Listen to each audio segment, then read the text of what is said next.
Are we on the air? We are on the air. We are on the air. Damn it. Bloody, he got Buddy's us doing again. his hair. He got us again. We're on. I knew it. I haven't was even watching the tweeted clock. this out. I saw it was 2 o'clock and went, oh, he's probably recording that I need to tweet out the link. Well, inside, you're just pulling back the curtains. Here we go. This is it today, guys. Luds, me, no one else. No Sam, no Sean. Well, look, John's here. I am present. Yep. And John will probably chime in a bit more to fill the void. This is my show today, let's be honest. This is all about John today. So let's get to it. The DLS Dallas Stars Podcast starts right now.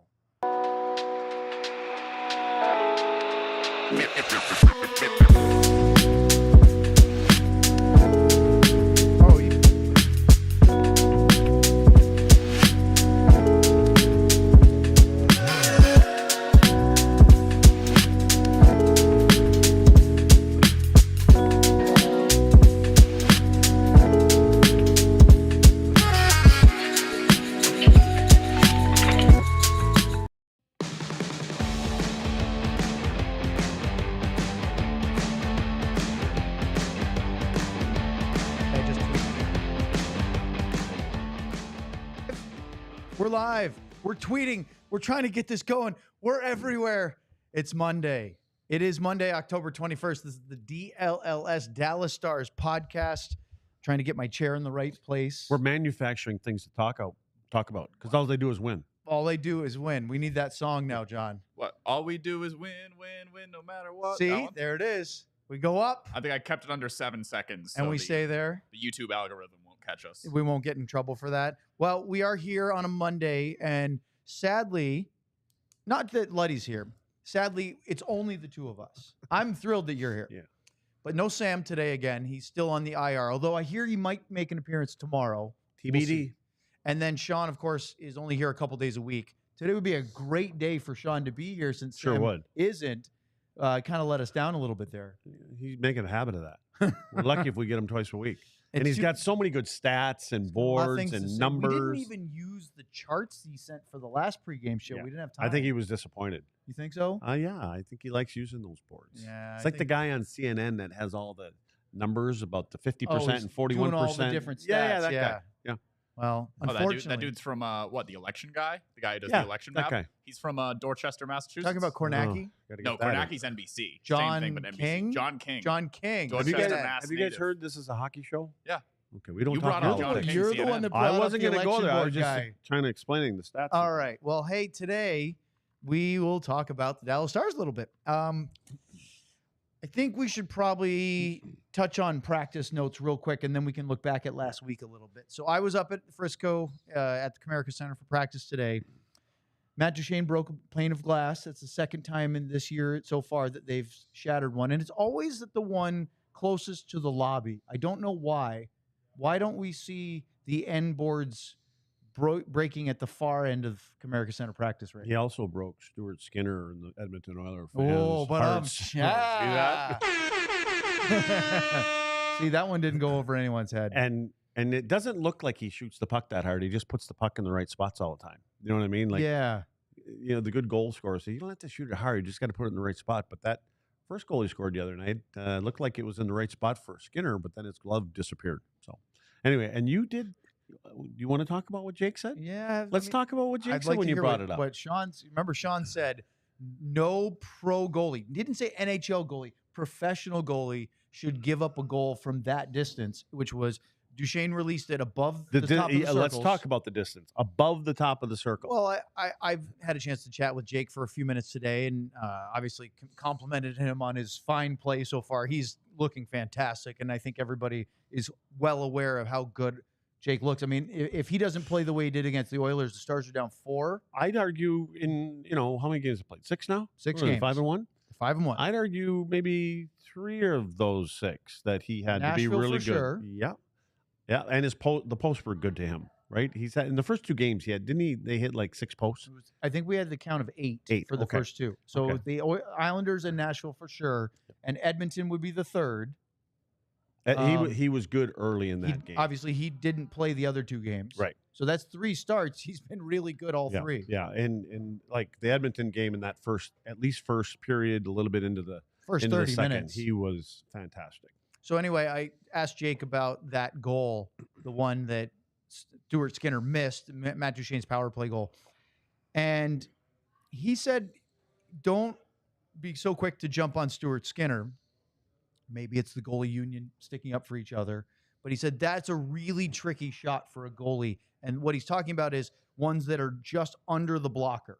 So he says it's a lot easier to snap your glove up than it is to drop it down. And if it's just under a little bit, that's a really hard spot. Well, why do you think shooters shoot above the pad, below the glove, or above the pad, below the blocker? Those 7 holes. That's a spot that's tricky for goalies. And again, I'm going to make Luds groan and feel the ick a little bit. That's a nice Gen Z term for you.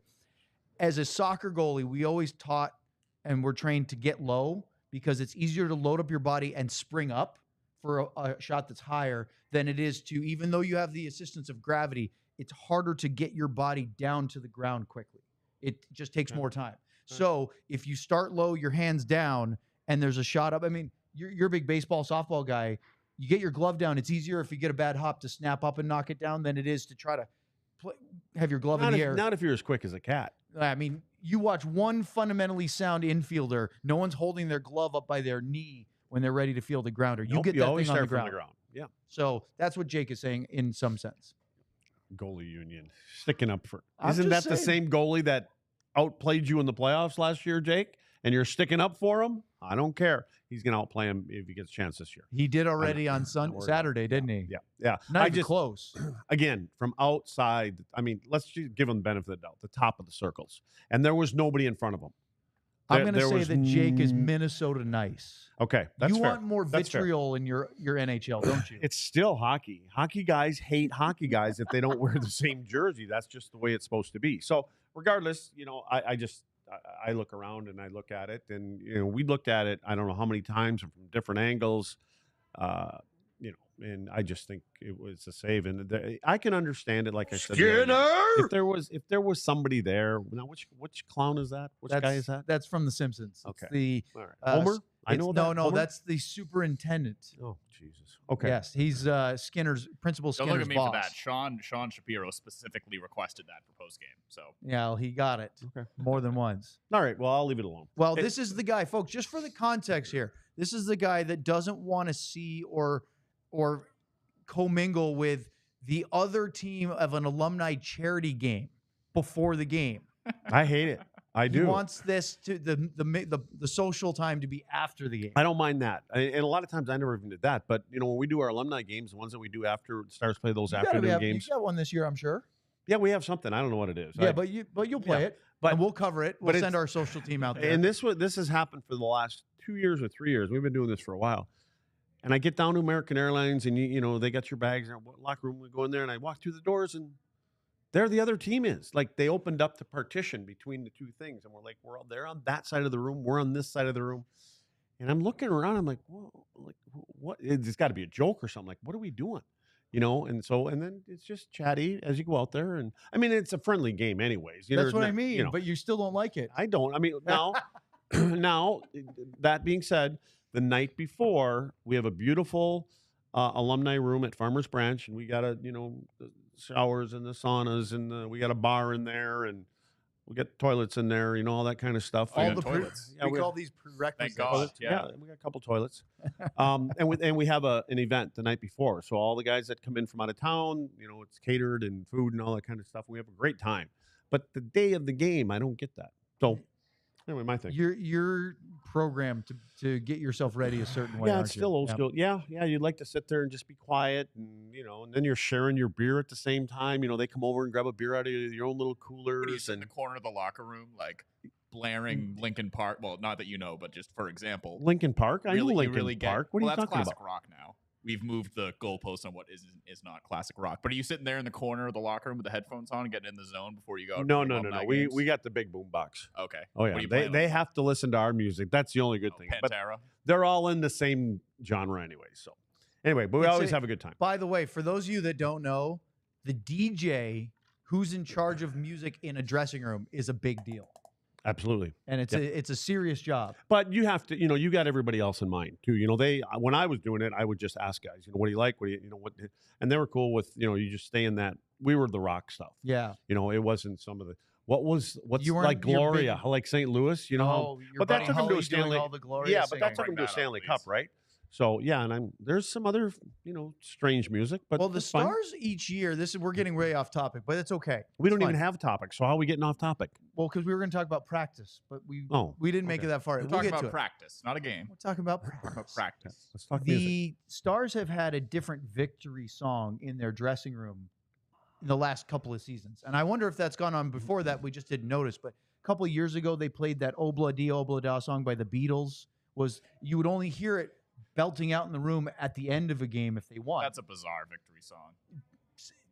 Again, I wasn't in the room. I don't know where that came You from. say victory song, right? If you win- Only after wins they play after the a song. win in the locker room. That's where all your home or reporters road. go in there, and when they're all getting undressed, you're in there talking to them with your little. Well, I'm not, but yes. Yeah, okay. I'm always on the radio or on whatever. What do we call this? We're on the podcast. Yes. Yes. But yes, Okay. they would be blaring that before it opens for the media. As to long go as in. they win, though. Only on a win. Okay. Good. Yeah. Good. Okay. Do you have a victory song? Like, did you guys ever have a No, you know what? certain? Not really. You just not played the- whatever. Yeah. Definitely had music if you win. Guys were quick to our day. Guys were quick to get out and get up to the tent. Oh, so you guys Listen, had the we tent. We had the Star Slip. Yeah. Club. Yeah. Well, okay. Speaking of practice today, there were 3 notable additions to practice as Tyler Seguin, Sam Steele, and Matt Dumba all participated in the skate. See, that's what happened. I said that they broke a pane of glass and we just took that and ran. And that's what the podcast is all about. Where we go. We got 10 minutes out of that. Out of breaking Well, the glass. pane of glass is not much, No. But here we but you led with it. look where we went. I know. Well, you could have just led with that. The reason why I was saying that is because they actually had to clean it up. And so for a while, they had a section of cones, not luddies, but cones, across the ice to just basically tell the players, don't go over there until we get it swept up and replaced. They are smart enough to know not to go over there. They Yes. don't really need to Well, tell they- them that they kind of stuff. visually had them over there. Yeah. So they did like a 3/4 ice for a little while. And it was good to see that Seguin was there, that Steele was there, that Dumba was there. So then the big question was, what's the status? So we go talk to Pete DeBoer after the locker room part where we You know what other people are thinking right now? What? They want to know who broke the glass. I can tell you who broke the glass. You didn't share that. I'm sure they I'm would glad like you to know. asked. I didn't see it, but I was told by other people in the media that were there that it was Matt Duchene that was the culprit today. I think So- Owen did say that earlier, to be fair. Did I? Did he? Yes. Did I he don't really? even remember. See, he Yes, doesn't he did. remember. He's Yep. like me. You don't even remember, so we're good. I have an excuse. You don't. That's the old line from Dan Marino in Ace Ventura when he says, "Well, I got hit in the head a lot." I Yep. believe you. Yep. Okay. So anyway, look at this. What? Ben just wrote in, I gave Luds a new DLLS shirt, and he doesn't even put it on for the show. I didn't think I should because nobody else is wearing them, Ben. But I I appreciate thought you you giving were- me a shirt. I thought you were going to flaunt it in front of me because I don't have my no, shirt I yet. wouldn't do that. Not like you when you wear your shady shades there, and I don't have I any. mean, they literally delivered them to my hands. or your food that you're getting Bud from should somebody. put it on during Owen's next sponsor read. I think he just wants you to take your shirt off Yeah, in the he middle of just the wants show. you to go pop I the don't top in know. the show, huh, Ben? What is Sam's favorite line? Tarps off from Yeah. Shorzy. So anyway, Sun's out, pun's out. Pete DeBoer comes in and we ask him first thing, what's the update? He said, good sign. They're all going to travel to Buffalo. The team's traveling. They may have already left. I think their flight was around now over at Love Field. So that's a good sign, but he did not give any status updates. He said tomorrow morning. So we'll see. Based on what they said, Luds, I'm inclined to think that Matt Dumba's probably further away I would. because they Agree. said week to week, and all of a sudden he's out there. But you never know. They did send Alexander Petrovic and Matej Blumel back down yesterday, and they actually played in Tucson against the AHL team, the Roadrunners. Did I see where somebody put something out there? Petro scored. Did he Go get a ahead goal in the final minute you of go. regulation. See, I'm paying You attention. are paying attention. And by the way, you know who set him up? Liam No, Bischel. Bischel. Okay. They win the draw, back to Bischel. He plays it.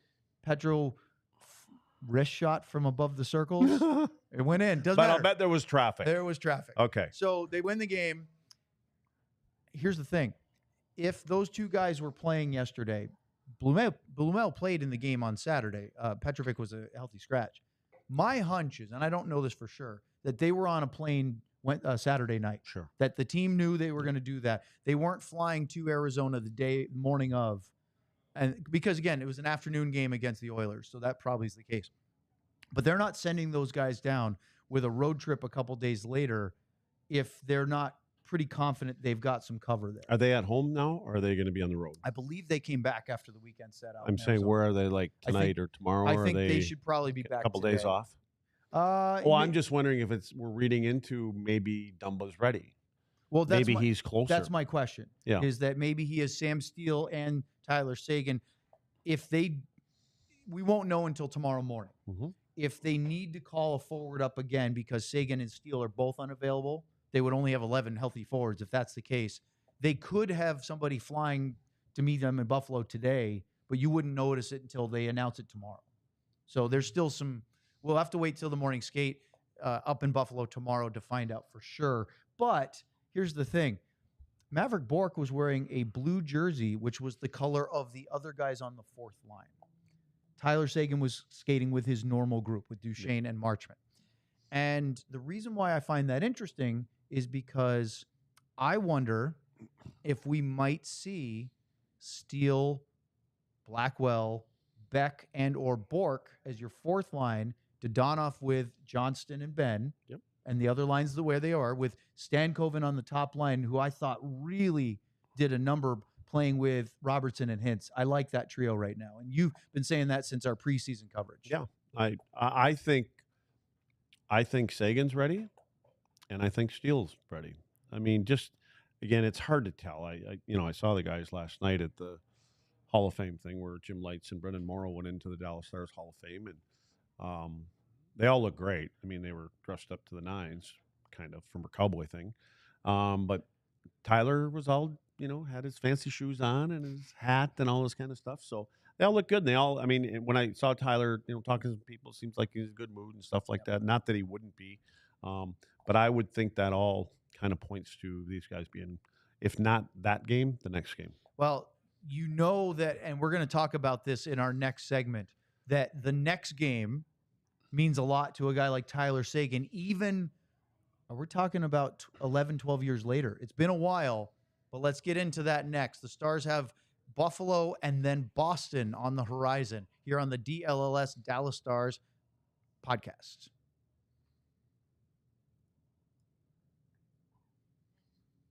Oh, it's me. Look at that.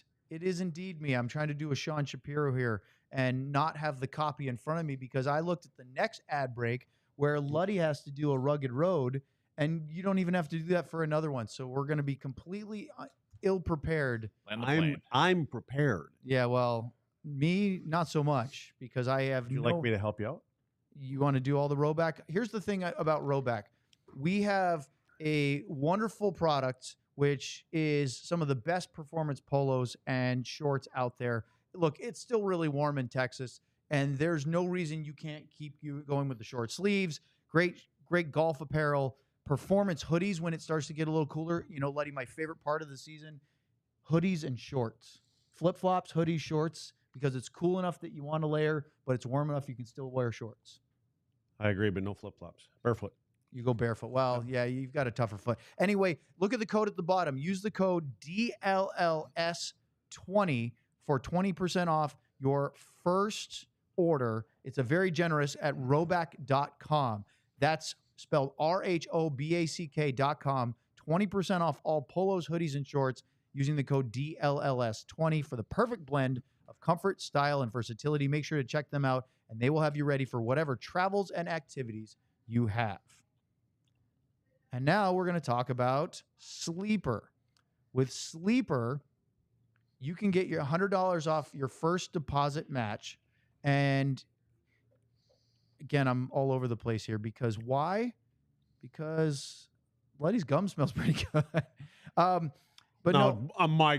gum smells good, so you're all over the place? No, we're throwing in the towel. Honestly, it's because I looked at the wrong ad break, and so I wasn't ready for this one. Bobby, we're sorry. Yeah, we didn't hit the 2 minutes on this one. Listen, it's the best fantasy league platform out there. We're talking about Sleeper. And you can put your ball knowledge to the test by picking whether or not your favorite or least favorite players have more or less than the projected stats each week. Leafs Lightning is the only game in the NHL slate tonight. Austin Matthews is tied for the league lead with 28 shots on goal this season. I'll take the Leafs captain to record more than 4.5 shots on goal tonight against Tampa. With Sleeper, the more picks you combine, the more you can win, all the way up to 100 times your money. If you think you have what it takes, download the Sleeper app and use the code DLLS Stars to get up to a $100 match on your first deposit. Terms and conditions apply. See Sleeper terms and use for details. Currently operational in over 25 states. Check out sleeper.com today. All right, we'll clean it up for the next one. That was bad, but that's okay. We got what we needed in. And as we continue with our DLLS Stars show today, I think it's important for us to look ahead at what this trip means. We talked about Tyler Seguin. Buffalo Sabres, they'll play them tomorrow night. We'll have a pregame show at 5:30. The game starts at 6 Central Time. Then they play the Bruins. And I know that it's been a long time since Tyler was traded from Boston to Dallas, and that he probably, even though he won a Stanley Cup with the Bruins, and that will always be part of him, I would bet you if you asked him, and we will have him on the show at some point, we'll ask him this, that he associates his hockey career more with the Dallas Stars now than the Boston Bruins, but it still means something to play that team and to go into Boston and play those games. I don't know. You know, it like you said, it's been a long time. I think you carry it for a while. But it depends. I don't know if he goes back at all in the summer to visit or anything like that, or if he just hangs here in Dallas and just tours around the world. But I think for all players, when they move on from a team, and and again, you have history there, obviously, and you win a Stanley Cup and all those kind of things. You always have great memories of that. But again, he was what, 8? Was he 18, 19 years old? Yeah, he was just a teenager. Yeah, a teenager at the time when he won that. So. Remember, that was the Taylor Hall, Tyler Seguin, Tyler draft. Yeah, that's, and I think enough time has passed, honestly, that he can go in there, and that's not what it was years ago. And I think his focus now is on, kind of saying, you always have that cup, right? But you've been here for a long time, and it's time to put that ring on your finger with this logo. See, I think the one thing that will stick with Tyler is he wants to have a big game, and when he's in Boston, especially because he's going to hear the chirps. Look, our producer is as Boston as you can get, and the chirps are still there. They are. I do think a lot of people still have a fondness for Tyler Seguin, and part of it was because of how poorly that trade turned out for the Bruins. And that was sort of the last act of he had another year, but that was pretty much the nail in the coffin of Peter Chiarelli's time in Boston as well, and basically paved the way for the current Bruins regime, put the head coach aside to sort of take power after that.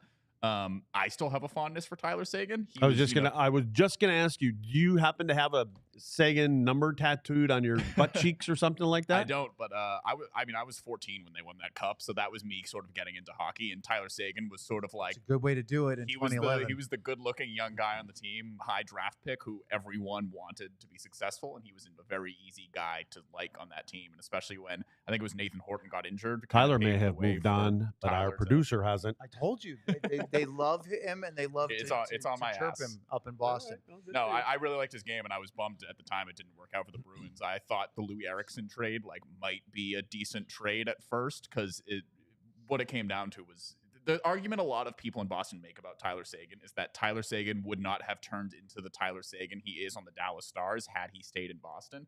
And it really came down to the relationship between him and Claude. I think him and Claude Julien did not get along, and it kind of had to happen. But, you never know, really. So. Well, that still follows him. Him? No, Tyler even. And he can play with it. He's used to it. But when he goes into that town, that's still a thing. Now, they play Buffalo first. And I wanted to do a quick callback because the Stars and Sabres play tomorrow night up in Buffalo. And a week ago, we saw a fight between Sabres teammates. In fact, the captain, Rasmus Dahlin, and Peyton Krebs, one of the forwards. And I couldn't even begin to remember the last time I saw a player, let alone the captain, throw an open ice hip check to a teammate and then drop the gloves and fight right after that. It's been a long time, right? When I first started in hockey, it was 2003. I saw fights the first day of training camp. and that was common. And every now and then there might be a scrap in practice because guys would lose their cool and they'd go at it. That hasn't happened in a long, long time. Right. And there was more to it than just an accident. I actually talked to a general manager last night, and we were just reminiscing about things, and he kind of gave me his little chuckle and said, "Oh yeah, there's something going on there." Like I had heard someone else on one of the NHL channels, and it was a former player also, and it was the very same thing. Like you don't. First off, very rarely do you throw a hip check at a player, and your gloves are already off as soon as you hit them. So it was, I hate to use the word premeditated. So there was probably a comment made after a loss. He did get high sticked. Krebs got him with a high stick earlier in a drill, and so as it came back around, he loaded up and got what Lindy Ruff said was even. Well, actually, Luddy said this, and we should probably start this as our next Craig Ludwig bit, which is, what did I tell you? We have enough bits. No, you're just beginning. You're scratching the surface on bits. What did I tell you with Luds? Well, when we talked about this and showed the clip that we had, which was from one of the TV sports reporters up in Buffalo, shooting practice, that Luddy said, they're going to say all the nice things afterwards. They'll probably say this isn't a big deal and sweep it under the rug. Well, that's exactly what happened. Well, physicality was clearly on display at today's practice. The main story, of course, being the fight that broke out between Rasmus Dahlin and Peyton Krebs. What we know is that Peyton caught Rasmus with a high stick down at one end of the ice, and as Lindy Ruff put it, Dahlin wanted to even the score. So he threw a hip check in open ice, and Peyton Krebs went down. As you can see from the video, the two threw some punches, but teammates separated them right away. We heard from them after practice. Here's what both of them had to say. Stuff happens out there, and I regret it now. Me and Krebsy apologize, or I apologize to him, so it's all good. That's how it is out there. That was really bad by me. I shouldn't have done that. So, but yeah, it's competitive out there. We want to get better. We want to push each other. So, it's good to the right extent. Yeah, I think I was driving the net, got him in the face a little bit, and he's a passionate guy, and that's why we love him, so it's all good. Yeah, it's just, we like to practice hard. I think that's kind of been the motto this year, and that's what we're doing. So, you try to practice like you play, and that's what we're doing, and off the ice we're buddies, so it's all good. Boys will be boys. I think Dahl's got bumped before, and then he evened up the score. I wouldn't read too much into that. Just, we want competitive practice, so I think every now and then the emotions will run a little bit high, but that's a good place to be. And then, to show that it was really overblown, Peyton Krebs went to Instagram to laugh about it more, hugging my best friend when we score at Rasmus Dahlin. Now, Luddy, that's all fine and good. You predicted that that's how they would handle it in the press afterwards, but you're not buying it for a second. No, especially when for the people that are not watching this, if you look at that hip check where he went to hit him, it was low. It's not again, it's a good hip check, but there was intent with that hip check. It wasn't, there's a lot of times you can, somebody will come by in practice and, you all practice the same way. You're not trying to hurt any of your teammates unless you're not fond of something. And when he gets down as low as he does and hits him, is kind of close to catching a knee there. It's more than a little tip in the face with a stick, because that happens all the time in practices when you're doing drills the right way, especially for a defenseman and forward in front of the net. It's just going to happen. So I just believe, and Lindy, listen, when you're not playing as good as you think you should be playing, you love things like that between players, and you want the temperature to be up there. And you're able now to say, now you've got an opponent tomorrow night. Let's point that at these guys. If you can play like that against each other, then you should be able to play like that on this opponent tonight. So, but again, it's a good thing. And like you said, maybe they did hug and kiss up, because that's typically what players do. I mean, I've had things with roommates and Turles and I, and there'd be things that happen, and the next morning we're hugging about it and we're laughing about it. But usually ours were a result of post-game activities. It wasn't something in practice. Well, the Sabres have played 7 games. They are 2-4-1. They are in 7th place in the Atlantic Division after their first 3 weeks of action. Of course, they had to go overseas a week early and play those first neutral site games, which were the Global Series in the Czech Republic against the New Jersey Devils. They lost both of those games. Then they lost to the Kings, beat the Panthers at home, which was a big win against the Stanley Cup champs. But since that incident, they are 1-1-1. They lost in overtime in Pittsburgh. They lost to Columbus the next night. And then they went to Chicago on Saturday and they beat the Blackhawks. This is a game that should be very winnable for the Dallas Stars. It should be, but in the games that I've seen them play, and you mentioned the teams that they've played there, they seem to raise their level. They seem to play to the level of their opponent. And I think that's probably, it can be an encouraging thing for Lindy and the coaching staff, saying, if you guys can play this way against that kind of team, you should be able to play this. That was the knock against the Stars for years when they were a bubble playoff team. When you're in that wild card in and out of the mix, you might make it one year, might not. It was always, wow, you play really well against the other big teams. You know, McDavid would come in and you'd see the best out of the Stars. And you said this the other day when we were getting ready for the Oilers game. You don't want to get embarrassed by a guy like that. So you always raise your intensity level. But then you play, for example, the Sharks, and Kyle and go, where was the team that played the Oilers? And it's been going on for, 75 years. And coaches and general managers would love to figure out how. And I don't put it on the players because the players know that they want to play just like it is against the best teams in the league. So for whatever reason, it happens. And, like I said, though, when you show that you can play like that, and what I would do is I would start taking clips from the games that you played poorly against a lesser opponent, and then take clips from that opponent that's, up in the standings there, which is a good team. Why do we do this harder? And why are we more correct in our position against these guys? Because the same fear isn't there that you can get embarrassed by a lesser team. And sometimes you go in and you play down to the level of your opponent, and next thing you know, you're chasing the game. But when you play the better ones, you're afraid of being down 2 or 3 goals going into the first period, and so your level seems to come up. Stars will play the Sabres tomorrow night. We'll do a pregame show right before, as I mentioned, and then they go to Boston on Thursday, and then they will be back home against the Blackhawks on Saturday. So it'll be an interesting week because then they head to Finland on Sunday. They have a whole week in Finland before they play the 2 Panthers games on Friday and Saturday of the following week. Which, as coaches going into these 2 games, your conversation or some of the points you may don't look to the Boston game.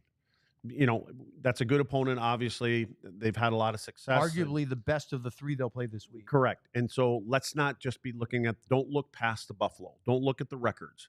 There's some players on that team that can hurt you if your coverage isn't good. So we've got, and it's, again, easy to say, but we've got to approach this and look at where we are right now. We're 5-1, and the standings, you wouldn't think you're way ahead in the standings from the standpoint of just in points. Yeah, guys have played other, but when you look at the standings a couple of days ago when they were 4-0 or 3-0, there's a big gap. Then all of a sudden, next thing you know, that gap isn't the same, knowing you probably have a game or 2 in hand, but you have to win those games in hand, and we're not even 10 games into the season. So you talk about not looking ahead. Would you start Jake Oettinger tomorrow? How would you do your goalies this week? I would assume you go 2-1. I'd play Jake tomorrow, and then I'd play him in Boston and see where he is after that. Would you look at what I would do. DeSmith against the Blackhawks, or think you could play Jake all 3 this week? I know you can play in the first 2. Yeah. They're not back-to-back games, right? So I don't know how they're going. And again, I think they have these games kind of set and know where they are and aren't, and the rest and all that other kind of stuff. But I would want to get off on a road trip to a good start. So, and it doesn't mean, and again, if the Stars play the way that the Stars can play, this may be a low event kind of game, because if they're tight, Boston's tight, you may see only 25 shots per team in this. If they open it up, it's different. But so if Jake doesn't have a lot of work, and if they play good in front of him, it's one of those easier games. They're like, he played great, but there wasn't a lot going on. He didn't have to make some of the saves that we've seen him have to make early on this season. If that's the case, You go to your goaltender. How do you feel? We know what he's going to say. How do you feel? And I feel great. And he loves to play on the road. He loves to be the villain in another team's building. So my guess is you'll see Oettinger tomorrow and Thursday, and then DeSmith will be Saturday against the Blackhawks. Because as much as Jake can play 3 out of 5 days, they really don't want to. And they have a week before the games in Finland, but there's no reason to overload his schedule early in the year with those games, because you can, and then get to the back half of the season, go, oh, we wanted him to play 55. Now he's at 62. And here's me talking out of both sides of my mouth. When you're going into Chicago, even though it's in Chicago, the Dallas Stars should be able to score 4 or 5 goals in that game. And I think Casey, I don't think he would get as much work. Well, it is. You're at home. You have the last change. That's what I'm saying. Yeah. I think that's a good game because you want to get that win. Again, get those wins. It is going, also a division opponent, so you can't take them lightly. Even though. Yeah. All right. Well, we talked about just getting started with bits with Luds. Let's do another one and talk about the Hall of Fame in addition to that next on the DLLS Dallas Stars Podcast. But before that, let's talk about Rugged Road. Rugged Road is dedicated to creating innovative and durable outdoor gear for adventurers who demand the best. Our products are designed with the highest quality materials and craftsmanship, ensuring they perform in the toughest conditions, whether you're on land or water. Rugged Road gear is built to accompany you on every adventure. One of the most unique features of Rugged Road coolers is their ability to always float upright. Perfect for a variety of outdoor activities, from fishing and tubing to camping and tailgating. These coolers are designed to meet the needs of every outdoor or sports enthusiast. So gear up for your next adventure with Rugged Road coolers. They're reliable, durable, and built to be used. Rugged Road is your ultimate outdoor companion. So head over to ruggedroadoutdoors.com and use code DLLS for 10% off. Again, that's ruggedroadoutdoors.com and use code DLLS for 10% off. Let's talk about Shady Rays. At practice today, I talked to Brendan Smith, and we'll get into that in a minute, perhaps, if we have time. But one of the things that he said was, boy, I really like all the sunshine down here in Dallas. He played for the Rangers for a while. He was with the Devils. It's a little bit cloudier in that part of the country than it is down here in North Texas. And you need a quality pair of shades built to last to navigate all this sunshine here in Dallas. Well, our friends at Shady Rays have you covered with the premium polarized shades that also won't break the bank. They have hundreds of options to choose from, so you're bound to find the perfect pair to match your style. Plus, if your shades ever go missing or take an unexpected hit, don't sweat it. They have the most insane protection in all of eyewear. Every pair is backed by lost or broken replacements. Exclusively for our listeners, Shady Rays is giving out their best deal of the season. Head to shadyrays.com and use the code DLLS for 35% off polarized sunglasses. Try for yourself the shades rated 5 stars by over 300,000 people. I just think everybody's going to buy more of your sunglasses because they get 35% off. I'm only giving 10% off. Bing bang. What's going on here? You're going to have that conversation. Yep, I know. It's a nice one. Oh, we have a super chat. Is that our super chat sounder right now? Bing bong. Ardell gives us a 6 and a 91. Well, that's Seguin, and who's wearing 6 now? Isn't Lundqvist? No, he's 5. 5. Who's wearing 6? Alexiak used to wear 6 for a while. Is there a 6 out there? Oh my God! Wasn't there a 6 last night in the game I saw? Maybe it was on the other team. Well, there's probably a 6 out there somewhere. Does this always have to? No, I've just been doing that as a bit. Well, maybe your bit's done. You're saying my Dumba? He's only 3. So Ardell writes, Super Chat sounder check. Testing 1, 2, 3. Is this thing on? So he just wanted to hear if there was a sounder. Bing bang. 691. Why not? By the way, and to the people trying to tell us that this is from the Coney Island bit and not from Inside Out, the Coney Island people took it from Inside Out. Yes. This is Bing Bong the Elephant, one of the biggest tragedies in the history of cinema. He is a wonderful character, but it's also very sad. And he sacrificed himself. Spoilers, Owen. Oh, come on. It's been like, what, 15 9 years?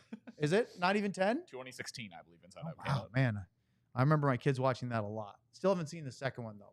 All right, Luds, we've lost you entirely, but that's okay because Luds had some trouble the other night trying to do something for our social media channel. And so we thought I don't know. I thought I nailed it. You later on. It wasn't. Well, okay. Here's what the real one sounded like when we actually played it on Twitter and other social media. Dallas Stars have found a way to take the lead going into the third period, mainly because of the goaltending of Jake Oettinger. Also, Jason Robertson has been very noticeable around the front of the net of the Edmonton Oilers. And then at the end of the second period, drawing a penalty, puts the Stars on the power play, and Matt Duchene gives the Dallas Stars a 1-0 lead going into the third period. So it sounds really good. Professional, Great job, insightful. What the hell? What was wrong with that? No Why are we problems at doing all. this? Unfortunately, that wasn't the first take. So we had to clean it up a little bit. Through two periods, Dallas Stars have found a way to take the lead going into the third. A lot of it because of Jake Oettinger shutting out the Edmonton Oilers so far. Also noted, Jason Robertson has been very busy around the Edmonton net today. Not only is he around the net, he draws the penalty that put the Stars on the power play, with Steve Duchene scoring a goal. You're good. I'm going to go over here, actually. This side? No, I'm going to go here so I can get you this light down on you from here. You're good. Well, through two periods, the Dallas Stars have found a way to take a lead, mainly because of the play of our $1 million goaltender. If you pause like that, I can cut the pause. Oh, you can? So don't worry about okay. it. Yeah. Well, the Dallas Stars have found a way to take the lead here going into the third period today, mainly because Cut that one again. Huh? Period. I can't edit. I thought you were going to cut that. No, not period. I said period again. Okay. Dallas Stars have found a way to take a lead into the third period, mainly because of goaltending of Jake Oettinger. Also, Mr. Robertson has been very noticeable today around the front of the net, and that also led to a power play with 30 seconds to go in the period.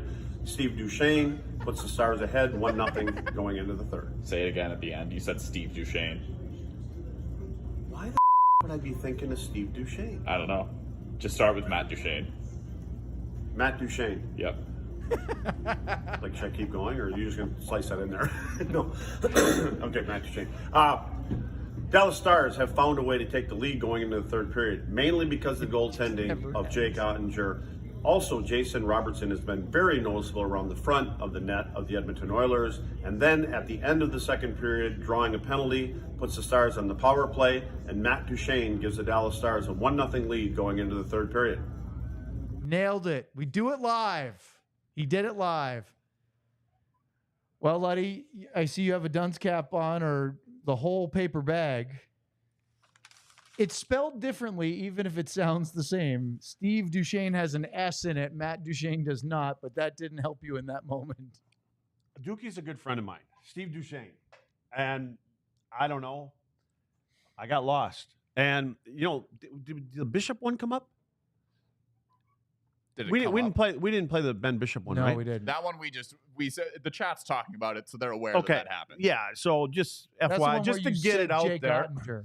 Yeah, I was talking about Otter, and I said Ben Bishop.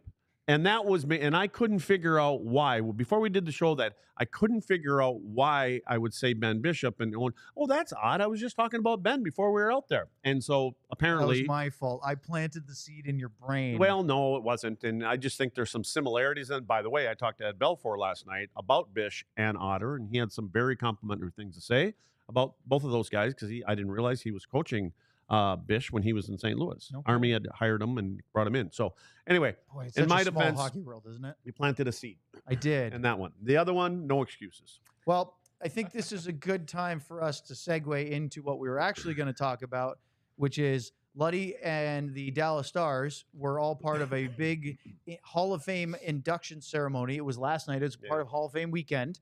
They came out, both Jim Lights and Brenden Morrow, to drop ceremonial pucks on Saturday at the AAC ahead of the Oilers game. And then last night they were officially inducted into the Dallas Stars Hall of Fame. I believe it's the third class Yes. since the Hall of Fame started. It's a great way to honor some of the past alums that had such a huge part of the franchise that aren't necessarily going to get their numbers retired. We've had a bunch of number retirements lately, which is more than you would typically see, partly because of that era had such an incredible amount of Hall of Famers on it. Yeah.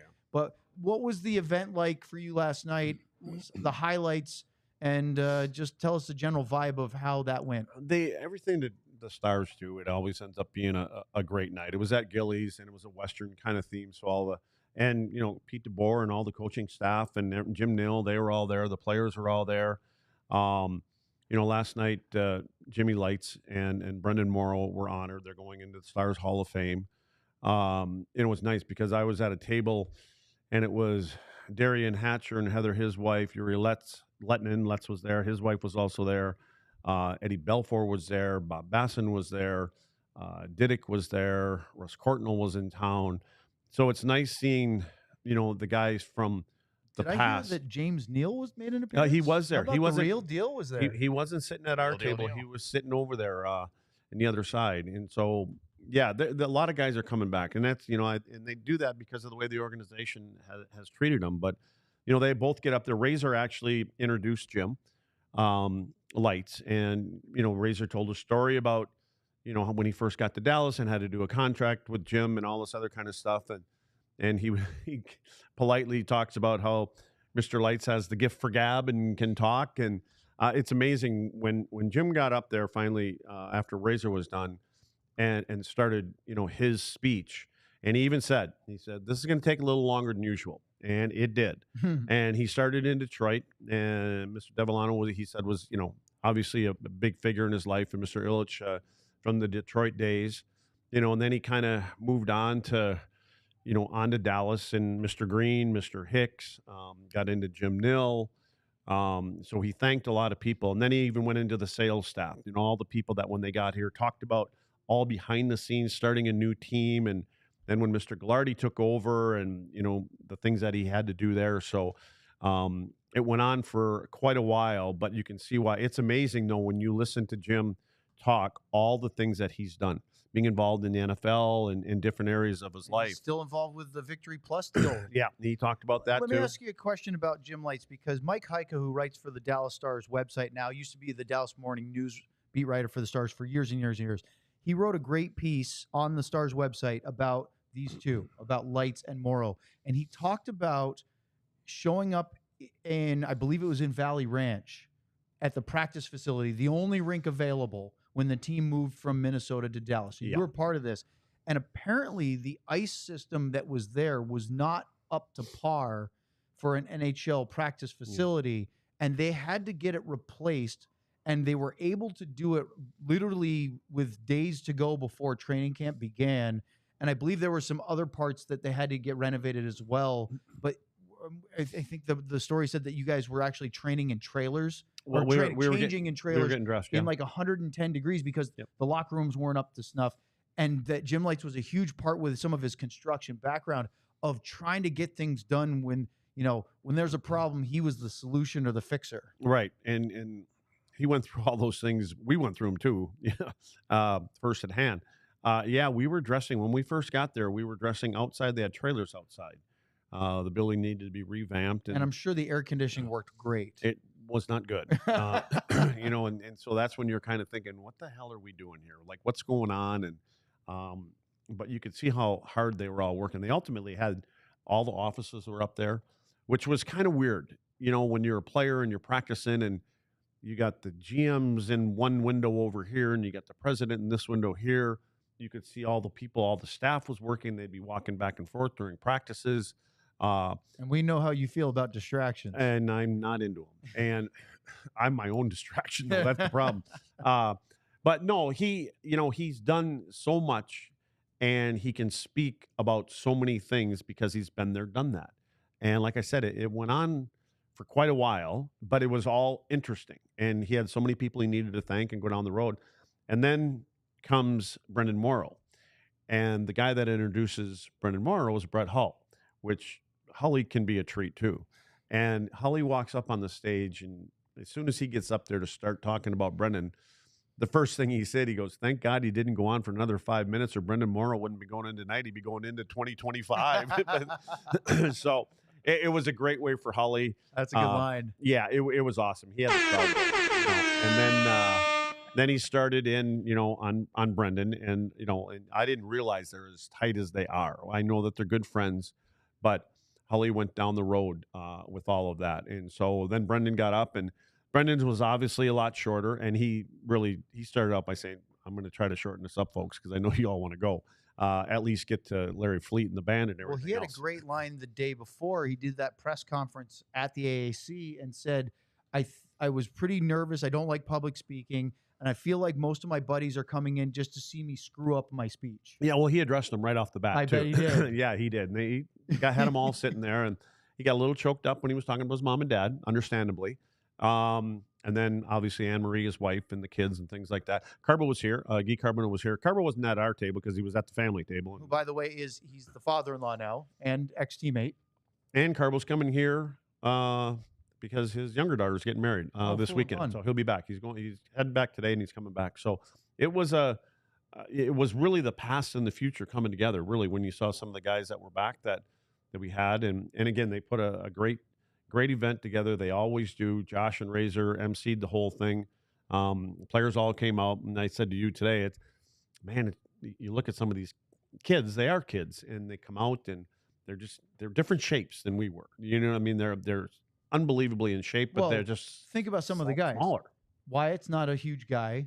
Maverick and Logan are not big guys, right? Yeah. They're not tiny. Lundqvist.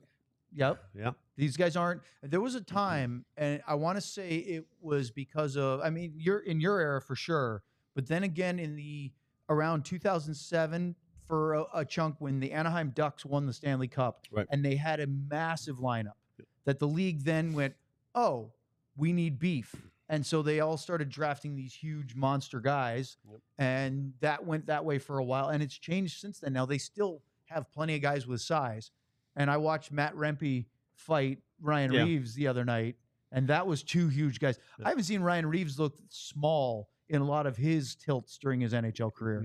He's still tough and strong, though. But he did look small. Rempe had the reach and size on him. Yeah, I think on skates he's kind of Charish, you know. It's incredible how big he looks. But anyway, that's going to be a little fun. And boy, the folks in Toronto really enjoyed that. Yeah. So. You know, everybody needs a little bit of that. You know who else? Well, Jamie. Jamie's always cool. So had a little chat with Jamie. We may have a surprise coming down the road.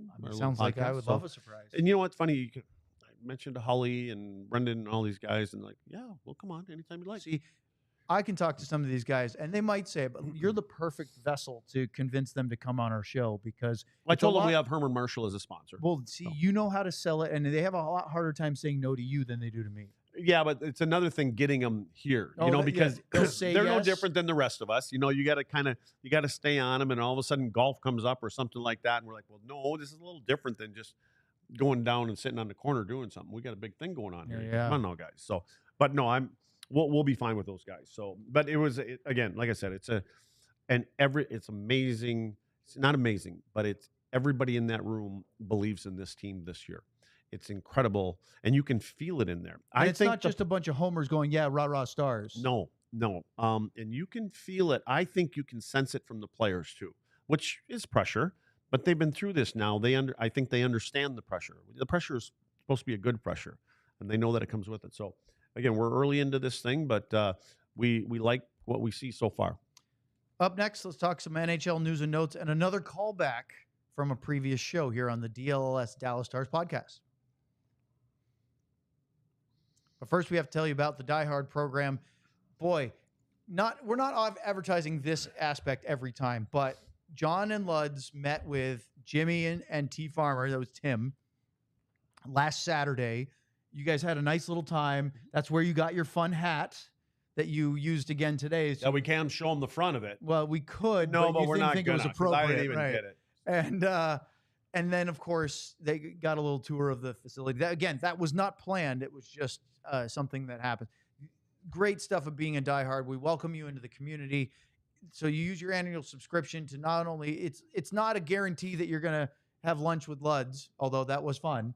But if you pick the right spot, we will. It is the way to elevate your experience with DLLS. You can get access to all of the articles that are written by Sean and Sam. You can get discounts off merchandise. You get a free t-shirt every year with your subscription. By the way, those are starting to arrive because one of them was wearing it. Oh, and speaking of which, we've got a guy who thinks he's going to have one to show everybody. So I don't have mine yet. I'm told it should be here any day, but the merchandise looks good. It looks like it's going to be a lot of fun. And yeah, look who's coming back over here.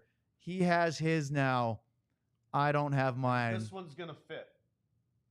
I think you got it. Yeah. Black and white. It looks sharp. I have that one. There's also they have that same flag, DLLS flag shirt in the different Stars, Mavs, Rangers, Cowboys colors too. So that's really fun. Go to the website, alldls.com. Become a diehard. We don't think you'll be disappointed. All right. Finish it off with some NHL news and notes. And we have to start our final part of the segment with the 3 stars of the week for the NHL. They do this during the season. And here they are. First star was Sam Reinhart of the Florida Panthers. He had 9 points, 4 goals, 5 assists. Panthers off to a very good start as they are in first place at 4-2-1, 9 points in the Atlantic Division, and they are feeling pretty good about themselves. Then Artemi Panarin, who Luddy kind of is having a personal fight with the rest of the league of saying, wait a minute, who's the best player on the New York Rangers right now? Exactly right. Because everybody said it's Shesterkin, he's going to get paid. Well, look at Panarin. 8 points, 3 games, 4 goals, 4 assists. He continues to look really, really good. The Rangers are 4-0-1. They had a perfect week this week, and he just keeps piling them up. And then Philip Gustafsson, I know you had some contentions of this because he won 2 games and 2 starts, but he also was the 15th goalie in NHL history to score a goalie goal. And you think that put him over the top, and you're probably right. I'm sure it did. I'm again, good for them. It's a big thing to hang on your wall as a goaltender. Yeah, it is. I mean, a goalie goal is always fun. Feels like those are ramping up, aren't they? Feels like a lot more goalies are trying to get them. Well, I mean, until Ron Hextall scored the first, I don't think goalies had the skills or tried to make that shot. Yeah, I mean, it was a different type of position then. Did Marty ever get a goal, Turco? He had to. No, I don't think he did. I can check. I've never seen anybody shoot a puck and handle a puck like Marty Turco. It's amazing. He literally revolutionized and changed the stick handling with the Turco grip by turning his glove hand over. I've heard blocker hand. I heard that coaches actually, from a scouting standpoint, you would typically go in to play teams and you'd have an idea how you were going to forecheck, put pucks into the offensive zone. You guys get in and forecheck, and so there were certain ways you'd go. And if it was Ray Bourque that was going back there, you would play him differently than somebody else, probably like me.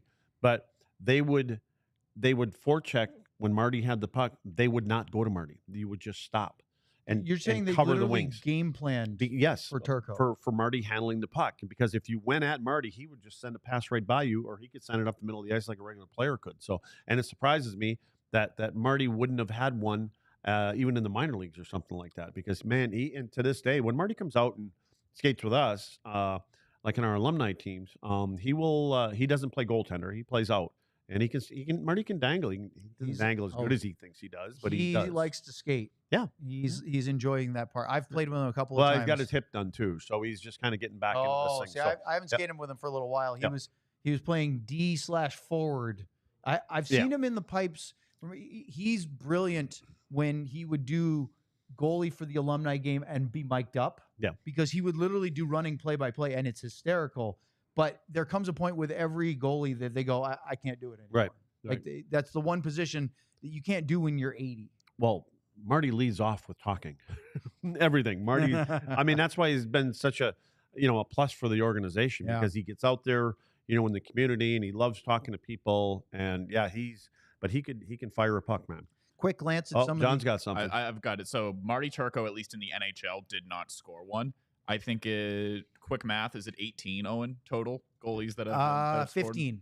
15, yeah, because so the list I'm looking at right now also has own goals in which the goalie was the last person to touch the puck, so there's they get difference credited between with it. Shooting one in and getting credited with it. Yeah, do you guys want the full list of shots on goal, like the goalie who actually shot the puck getting the goal? If you want. Yeah, so Ron Hextall had the first 2. Yep. Chris Osgood, Martin Brodeur, Jose Theodore, Evgeny Nabokov. Then Mike Smith, Pekka Rinne, Linus Ullmark, Tristan Jarry, and Philip Gustafsson. Where was Smitty when he did it? Not here, right? No, I think Phoenix. He was in Arizona. Okay. Yeah. That was back when they called themselves the Phoenix Coyotes, not the Arizona Coyotes. A couple other quick notes, and then we will wrap this one up. How about the Calgary Flames on top of the Pacific Division? They're 4-0-1 in their first 5 games. They lost their first game over the weekend because they had gotten off to a 4-0 start. But it's the Flames, Kings, and Kraken, 1, 2, 3 in the Pacific, just how we had it in our preseason notes. What did a goalie leave that team? Was the sky going to be falling? I mean, all the above. The sky is falling! They traded... Oh, you set that one up beautifully. I didn't know where you're going with that. I'm like, okay, yeah, Markstrom went to New Jersey. And by the way, Sean loves Dustin Wolf. He's a big fan of his game. He goes, he feels like he's appointment viewing. If Dustin Wolf is playing, he's a young goalie for the Flames. He goes, I have to tune in. He brings him joy. Yep. So now they're off to a great start, though. And I don't know if they can sustain that. You mentioned a goalie earlier when we were talking about standings. Winnipeg 5-0, undefeated. They've won 5 straight, obviously, because they haven't lost a game yet. But yeah, Hellebuck is obviously one of the best. They're scoring goals. Yes, they are. I mean, they're scoring 24 goals a ton in of 5 goals. games. They've only given up 8. Yeah, ton of goals. So we were talking about it at our season predictions. Maybe the team, and this is my question to you. Everybody thought Nashville's a playoff team. Who gets pushed out? I got Maybe that it's way Winnipeg. wrong, didn't I?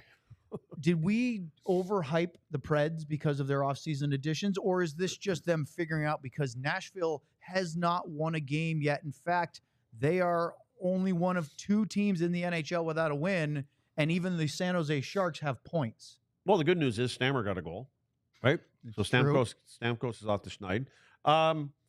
Yeah, I think sometimes maybe I believe in that these guys will get it together. They're veteran guys, and maybe and they start putting Marchessault and Stamkos together, and maybe they're gonna have to split them up, and maybe they're not the right.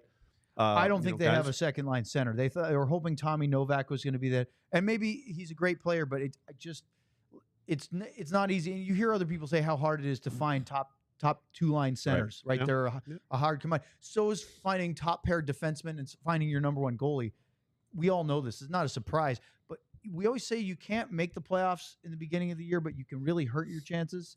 Well, they are 10 points behind the Stars and Jets after only 2 weeks. Where I think they may have made a wrong turn is when they picked these guys up. They've always been a stingy team. They've been good in their own end. They've been, they didn't give up a lot of goals. They have a good goaltender. Actually signed him to a 5, 6, 7-year deal. 8-year extension, yeah.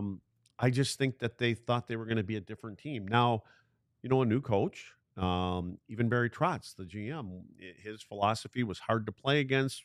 We're stingy, we're tight.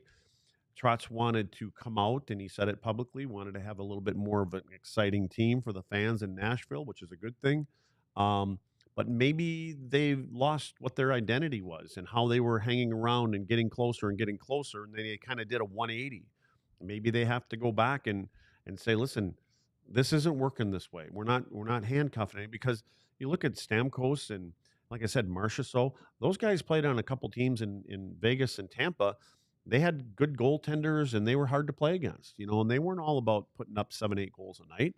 So I don't know if those guys were expecting for us to be this one-dimensional team, but they may have to take a step back and say, we need to start taking care of our end first instead of thinking about what's going on at the other end.